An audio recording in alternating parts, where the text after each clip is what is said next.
Jason JROCK Houston, and you're listening to Chaotic Riffs Magazine. We can be found on the web at www.chaoticriffs.com. Our special guest tonight is outfit guitarist Matt Nawara. How are you doing tonight, Matt? Great, Jason. How are you? And now I understand, Matt, you and your brother, who are actually both in the band together. So I was curious, growing up as brothers, did you guys come from a musical family? Like, did your parents get you into music? Kind of tell that story of how you guys first started. It's pretty much how it went down. When we were young. In fact, I was 8 years old when our parents got us into music lessons, and I was always kind of interested in music. Growing up, watching TV, different musical acts on TV, thought that was really cool. So yeah, we started at an early age, where I started playing guitar. And then my brother Mark, a little later on, I got him into drumming. So I felt I needed a drummer, so yes. I kind of geared him towards playing the drums. So that's how it worked out. So I assume, Matt, you're the older brother? Yeah, I'm the older brother, correct. Oh, okay. So you kind of had an influence on him getting into music. That's cool. And it's kind of interesting. Very much like the Van Halen brothers. You guys came up doing this together. Now, I was curious. Did you guys? You're a guitar player, and as you mentioned, he's a drummer. Did you guys ever learn to play any other instruments?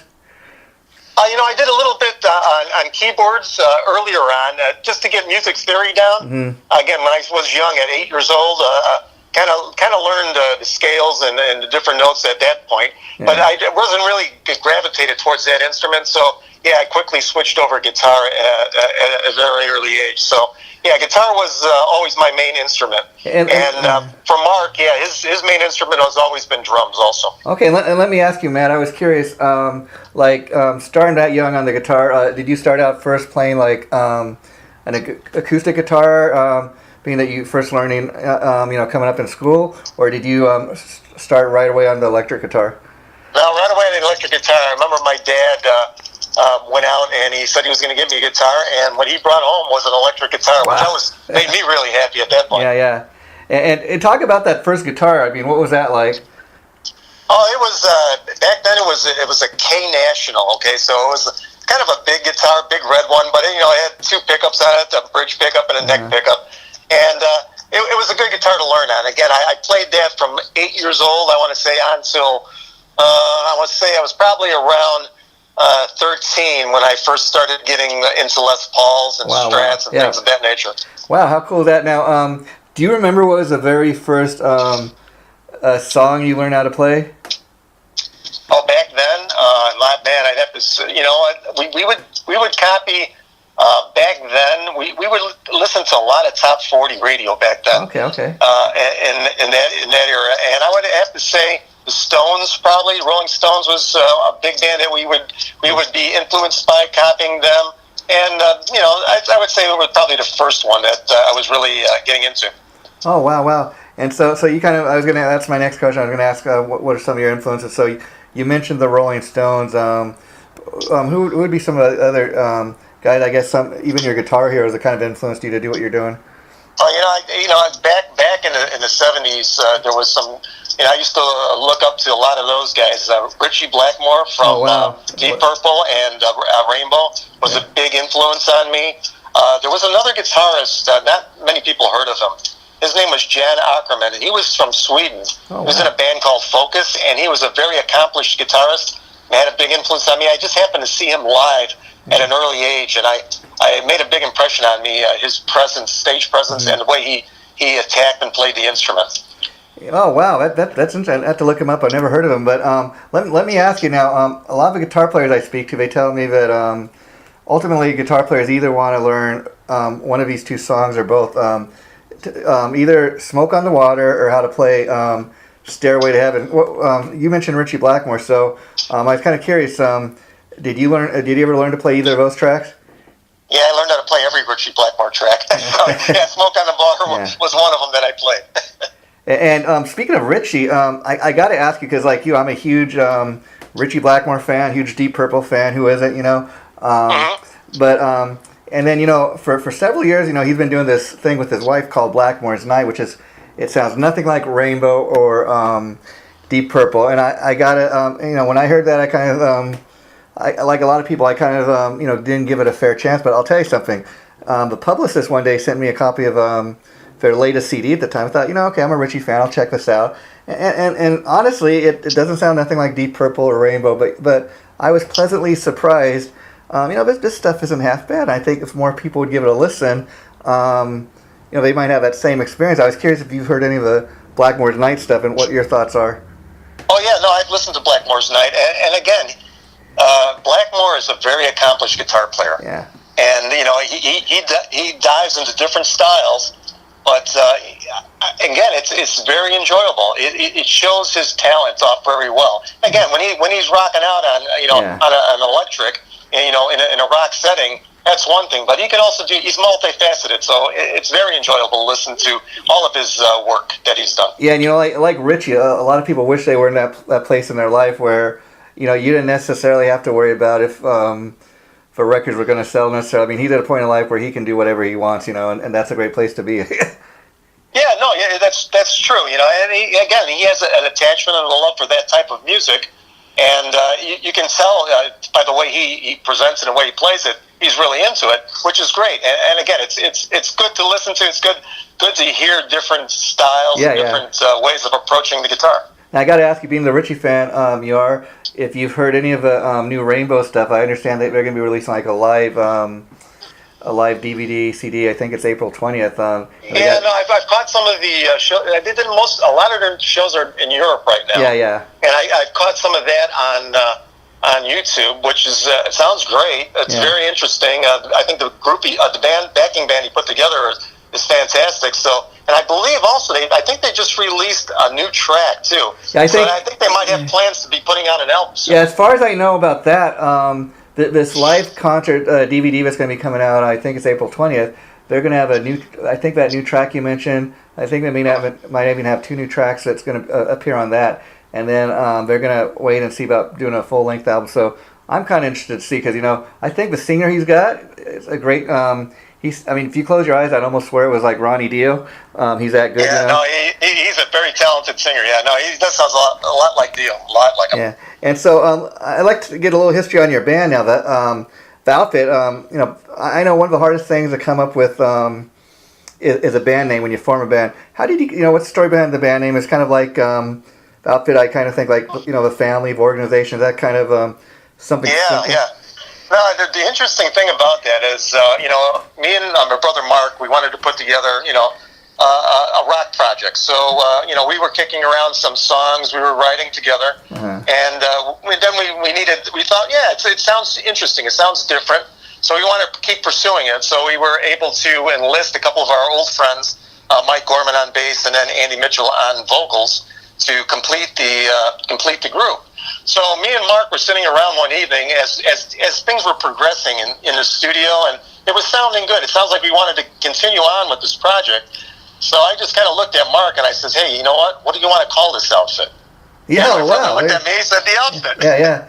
And I thought it might have kind of a little tongue-in-cheek meaning there too. The fact that you guys are based out of Chicago, and so I know Chicago's got has for years had a huge blues scene, but what's the rock scene like there these days?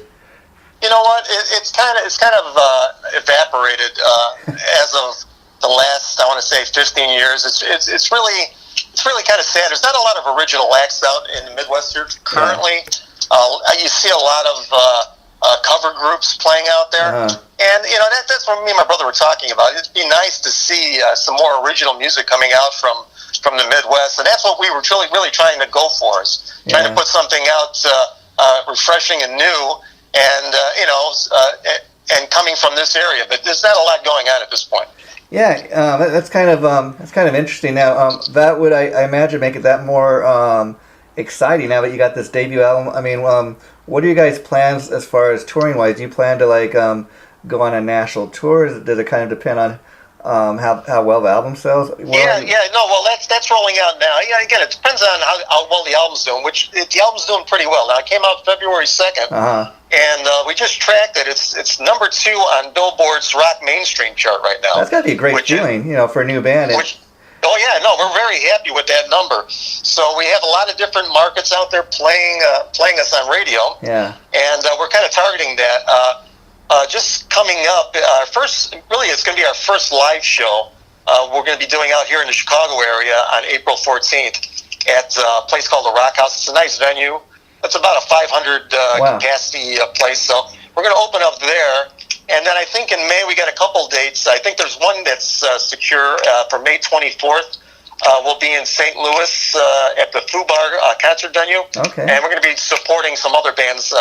One of our friends is in the band Soil. So we're going to be opening up some dates for them. Well, that makes sense. Yeah, that makes sense. Now, let me ask you in regards to the show with Soil. I happen to know that the label you're on, Pavement, is owned by the bass player Tim King from Soil. So I could see how you guys are kind of hooking up with them. But talk a little bit about how you hooked up with the label. I mean, did you send them a package and like what you guys sent? Did they approach you? Because I got to tell people that are listening to this, I love it. It's one of the best labels out there for the simple fact. I love the fact that you got a musician like Tim, but he's kind of lived the life, and so he's now giving other bands opportunity to get out there, get their music out there, get out there and tour. And as opposed to having a guy in a suit who's never lived the life, tell you, hey, I don't hear this single. Go back and write something a little more catchy or whatever.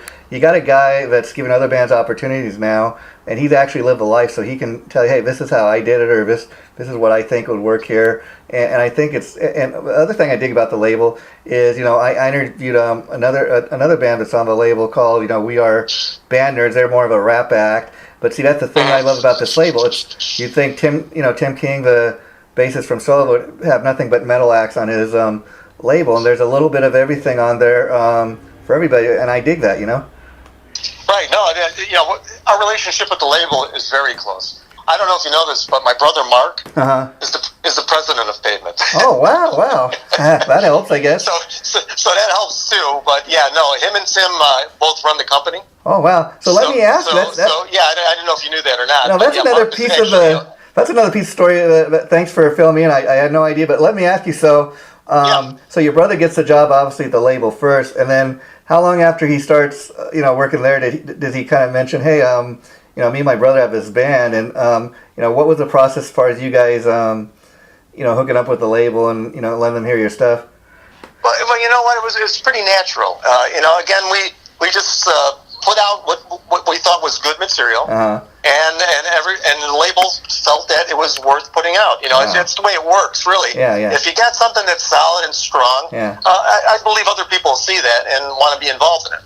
And they're not just going to sign the band just because the guy that works at a label says, hey, me and my brother got this band. They're not going to sign the band unless they think the band's got some kind of potential. Yeah, so, you're not going to make that commitment unless you feel strongly about it. Yeah. So again, it helps to have connections. to be there with them. But again, it's got to be solid enough to pursue.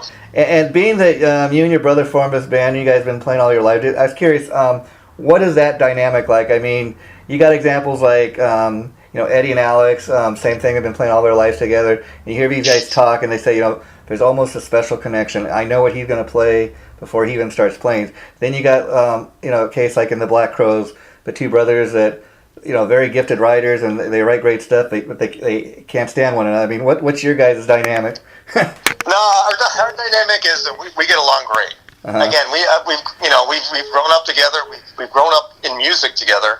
And we've never had any bad times throughout all the years that we've been doing projects together. So it's always like a plus when I get to do a project with my brother, because you're right, we're all on kind of the same wavelength. Yeah. And we kind of feel the same way, and he knows which way I'm turning, I know which way he's turning on the drums, and it just makes it a lot more cohesive when you're putting a band together. So do you and Mark write the bulk of the stuff, being as your guys' No, it's a collaboration really between all four members. Now, when we first started out and me and Mark got together, we wrote the first couple tracks, but then as we pulled Mike in, we pulled Andy in, we wanted them to contribute just as much as we were.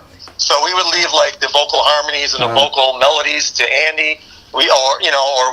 Bass tracks are all Mike. So it's a conglomeration of all four of us. So that's what we wanted. We didn't want to kind of dictate what we were going to sound like. We wanted to kind of melt all four personalities together. I think that's honestly that makes for the best bands, because if it is more of a dictatorship where you're telling the other guys what to play, it's going to come sound out maybe a little forced. Where you take a great legendary band like Queen.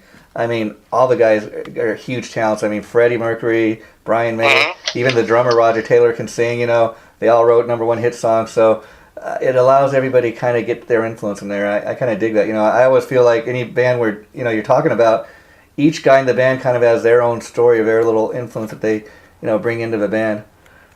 Well, I think that's what makes a band unique, is when you're able to pull from each member of the band and then make one whole sound, and then it becomes unique to that band.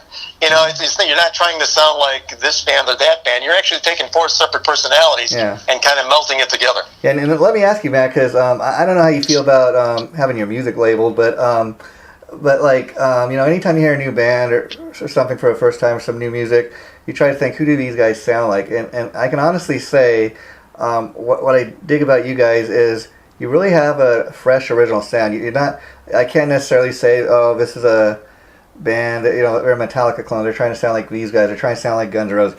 You guys got like your own kind of sound going. I couldn't really even pick up on your influences. And then on the flip side of that, I wouldn't necessarily call you a metal band, and maybe say alternative hard rock. I mean, how would you label it, or what do people classify your band as? Just a rock band?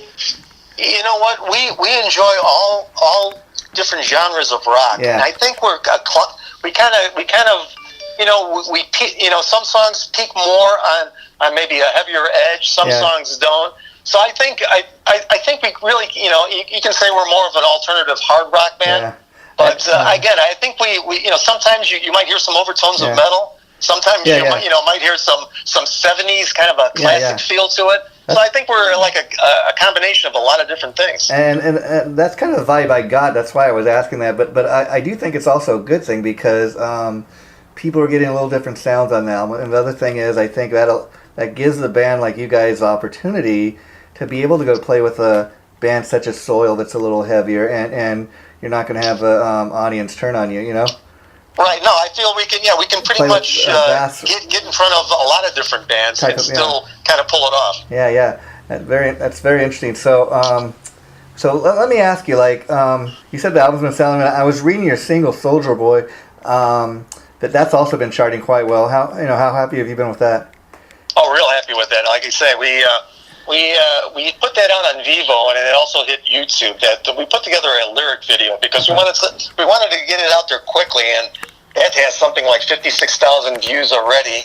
And again, Soldier Boy was the lead single, so that's what's charting on Billboard right now. So we're very happy with the way it's going. Well, and it's kind of interesting that the music business being what it was, that you hear something like that on YouTube and it's actually charting in Billboard and stuff. I mean, it's hard for new bands to really make it these days. I mean, that's why you have a lot of bands, even established bands have been around, for many, many years, or now their business kind of operation is, well, people aren't really buying CDs, so we're going to quit recording and writing any new music. We're just going to live off our catalog of music, and more power to new bands are able to do it. But I got to give credit to you guys, new bands like you guys that are continuing to put new music out there, as opposed to just saying, we're just going to live off our catalog of music. Because to me, as hard as the music business might be, for these bands like you guys that are struggling, I think you need some new music out there. And so let me ask you, what's your motivation, the music business being what it is today, to continue to kind of put new music out there? Well, I like the creative process, and I think all 4 of us in the band, we like the idea of being able to create something different, create something new, and then put it out there for people to enjoy. Yeah. Again, music to me is as growing up and listening to music, I always like listening to different artists and hearing the music, hearing the lyrics, and then kind of putting my own personal meaning into it. Yeah. And I hope that's what people do with our songs. Again, we wrote these songs, we wrote the lyrics. We probably had a specific idea in mind, but that's what makes music great. When other people listen to it, you can put your own kind of spin on it, your own meaning on it, and then you buy into it, and it means more of something to you personally. That's kind of what was going to be my next question. I was going to ask, as a songwriter, like what specifically you've written each of these songs about, but it must be a great feeling to maybe have somebody come up to you after a show and say, I really dug that song Soldier Boy, man, this is it really made me flash back when I went, I was going through a difficult time in my life or whatever case may be, and you're thinking, well, boy, that's not what I wrote the song about, but if that's what you got out of it, great, it's great. That's exactly right. Yeah. Whatever an individual gets out of the song, I'm totally happy with that. Again, I'm not trying to preach or tell you, this is what I'm thinking about. Yeah. I want it to mean something to you. That's the most important thing to me as a songwriter. And I think so much in entertainment, that's what's missing these days. I mean, I'm a huge music fan, a movie fan, but like a lot of people this year, for example, turned out to the,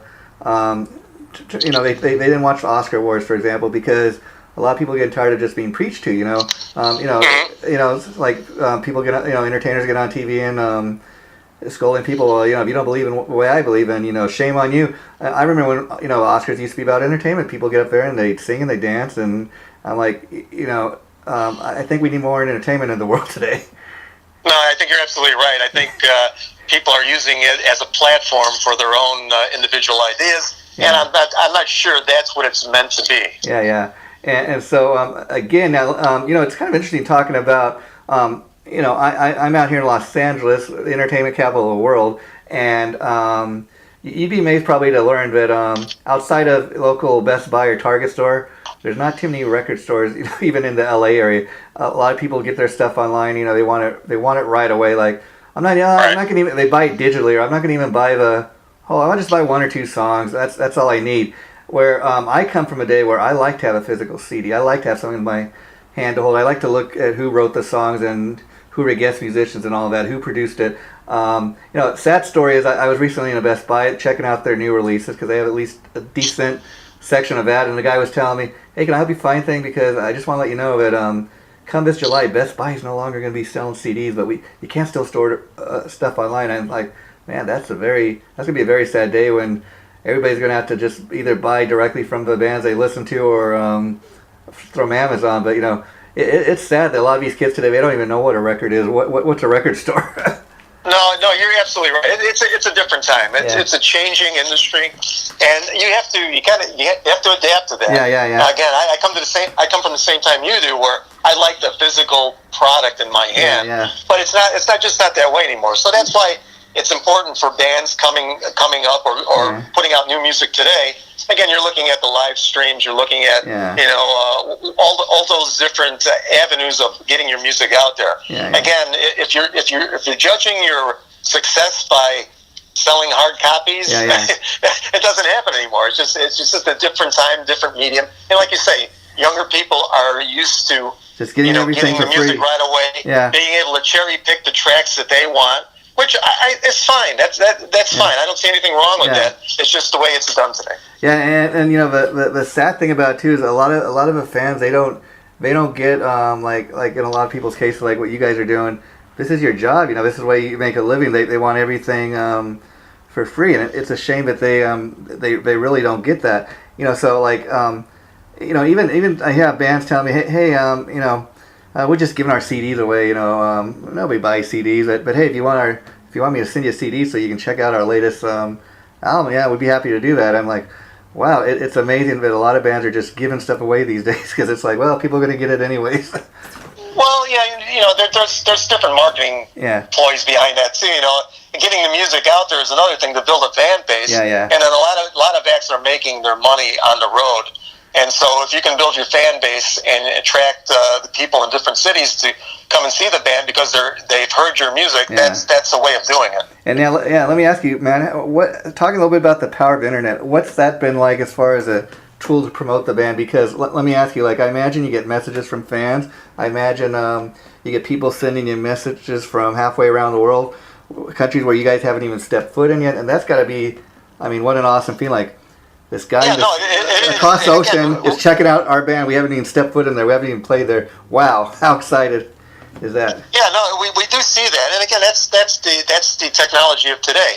Everything's instantaneous. So yeah, we do have our songs are out in Japan or out in Germany or out in the UK, and we do get responses from those areas, which is kind of cool because again, we haven't even been there yet. But again, our music's being played there, and we're getting reactions from people, which is a cool thing to receive.